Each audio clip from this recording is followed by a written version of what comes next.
Hello दोस्तों, आज की इस नई वीडियो में आप लोगों का स्वागत है।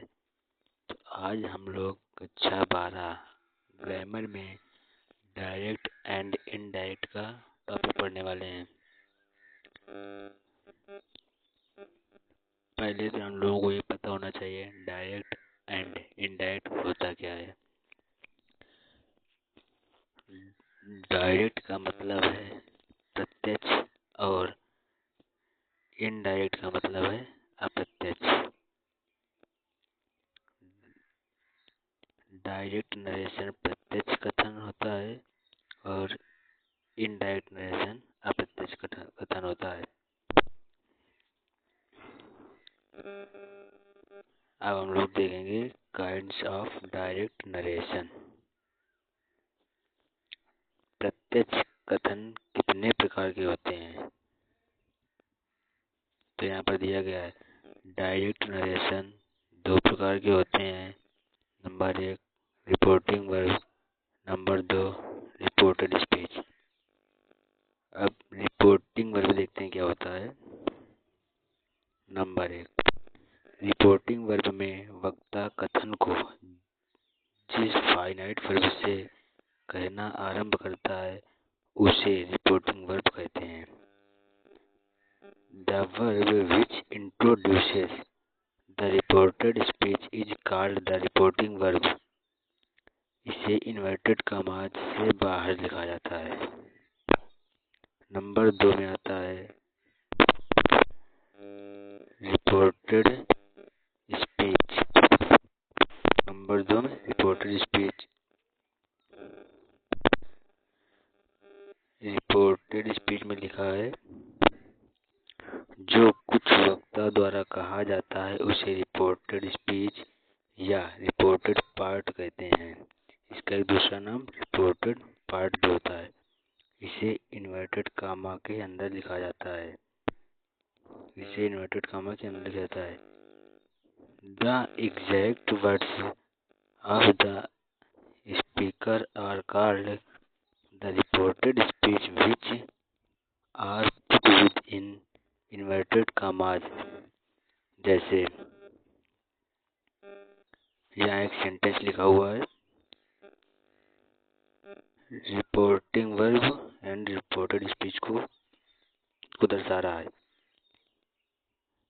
राम सेड, ये रिपोर्टिंग वर्ब है। Will you give me your pen, ये रिपोर्टेड स्पीच है। जैसा कि स्पष्ट है इस वाक्य में सेड रिपोर्टिंग वर्ब है, will you give me your pen reported speech है। अब देखते हैं डायरेक्ट से इनडायरेक्ट में बदलने के सामान्य नियम। पहला नियम है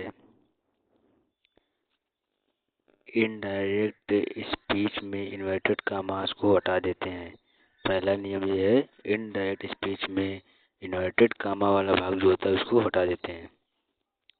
2 नंबर रिपोर्टिंग वर्ब के बाद कामा का प्रयोग नहीं होता है। रूल नंबर 3 रिपोर्टिंग वर्ब का टेंस कभी नहीं बदलता। ये बात विशेष रूप से ध्यान रखनी होगी, रिपोर्टिंग वर्ब का टेंस कभी नहीं बदलता है। नंबर 4 रिपोर्टिंग वर्ब को रिपोर्टेड स्पीच के भाव के अनुसार told, stated, asked, requested, commanded, placed, advised, ordered आदि में बदल देते हैं। नंबर 5 रिपोर्टिंग वर्ब के पश्चात आवश्यकता अनुसार उचित कंजक्शन जैसे दैट या वेदर या टू लगाते हैं। अब देखते हैं अर्थ की दृष्टि से सेंटेंस 5 प्रकार के होते हैं। Number 1 assertive sentence, number 2 interrogative sentences, number 3 imperative sentences, number 4 objective sentences, number 5 exclamatory sentences. अब हम लोग देखते हैं नंबर ए असर्टिव सेंटेंस क्या होता है। असर्टिव सेंटेंस के बारे में जानेंगे। लिखा है नंबर 1, टेंस में परिवर्तन संबंधी नियम, rules for the change of tenses. Rule number 1 है, यदि रिपोर्टिंग वर्ब प्रेजेंट या अथवा फ्यूचर टेंस में हो तो रिपोर्टेड स्पीच के टेंस में किसी प्रकार का परिवर्तन नहीं करते हैं। ये बात भी विशेष रूप से याद रखनी होगी। यदि रिपोर्टिंग वर्ब प्रेजेंट या फ्यूचर टेंस में हो तो रिपोर्टेड स्पीच के टेंस में किसी प्रकार का परिवर्तन नहीं करते हैं। जैसे एग्जाम्पल के तौर पर दिखाया गया है, डायरेक्ट नरेशन लिखा है, Ram says Hari has gone to Agra. इसका इनडायरेक्ट बनेगा, Ram says that Hari has gone to Agra. ये देखिए, ये सेज जो है ये प्रेजेंट इंडेफिनिट का मतलब दिया प्रेजेंट में, इसलिए इसके टेंस में कोई परिवर्तन नहीं हुआ, हैज का हैज ही है। दूसरा नंबर सेंटेंस दिया गया है,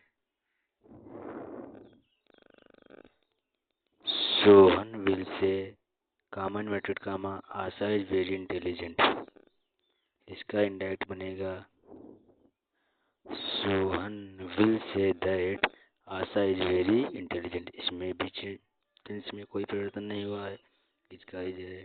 ठीक, अब देखते हैं यहाँ पर नोट दिया गया है, से कामा सेज या सेड को इनडायरेक्ट स्पीच में टेल कामा टेल्स या टोल्ड में उसे बदलते हैं जब इसके बाद ऑब्जेक्ट कर्म हो।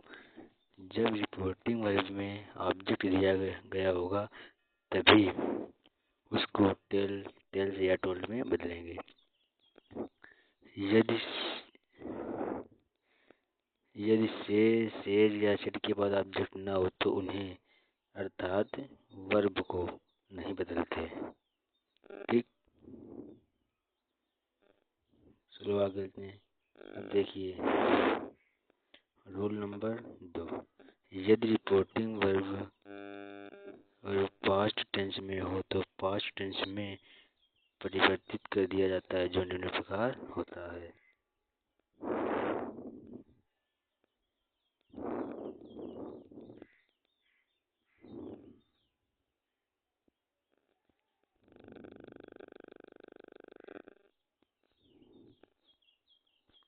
आज की वीडियो यहीं पर समाप्त होती हुई। धन्यवाद।